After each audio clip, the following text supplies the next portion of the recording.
నమస్తే అండి, నా పేరు Anand, DSP ACB Rangareddy range.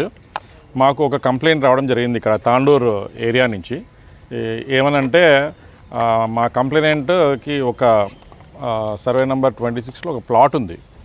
ఆ ప్లాట్లో అతను ఒక షెడ్ వేసుకున్నాడు, టిన్ షెడ్ వేసుకున్న తర్వాత ఆ టిన్ షెడ్కి ఒక హౌస్ నెంబరు అలాట్ చేయమని చెప్పి రిక్వెస్ట్ చేస్తూ ఇక్కడ ఒక అప్లికేషన్ ఇవ్వడం జరిగింది. ఇక్కడ రమేష్ గారు అని చెప్పి సీనియర్ అసిస్టెంట్ ఉన్నారు, ఆయనను కలిసినాడు. ఆయన కలిస్తే ఆ సీనియర్ అసిస్టెంట్ గారు అప్లికేషన్ తీసుకొని దాంట్లో ఉన్న డీటెయిల్స్ అన్ని రాసుకొని మళ్ళీ అప్లికేషన్ రిటర్న్ ఇచ్చేసి, నేను చేసేస్తలే, నీకు ప్రాబ్లం లేదు అలాట్మెంట్, కానీ 15,000 రూపాయలు అవుతుంది అని చెప్పేసి ఆయన లంచం డిమాండ్ చేయడం జరిగింది.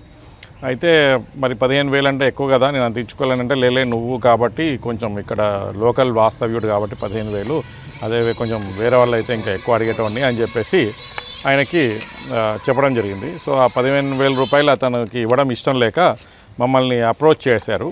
అప్రోచ్ చేస్తే మేము ఆయన ఇచ్చిన కంప్లైంట్ని నమోదు చేసుకొని కేసు రిజిస్టర్ చేసుకొని ఈరోజు ఆ 15,000 రూపాయల అతను సీనియర్ అసిస్టెంట్ రమేష్ గారు తీసుకుంటుండగా రెడ్ హ్యాండెడ్గా పట్టుకోవడం జరిగిందండి. ఇప్పుడు ఈరోజు అరెస్ట్ ఫార్మాలిటీస్ అవన్నీ ఉంటాయి. దాని తర్వాత ఇందులో ఇంకెవరన్నా ఇన్వాల్వ్మెంట్ ఉందా అన్న కోణంలో కూడా మేము దర్యాప్తు చేస్తున్నాము. ఇప్పుడు ఈ విషయంలో ఎవరైనా కానీ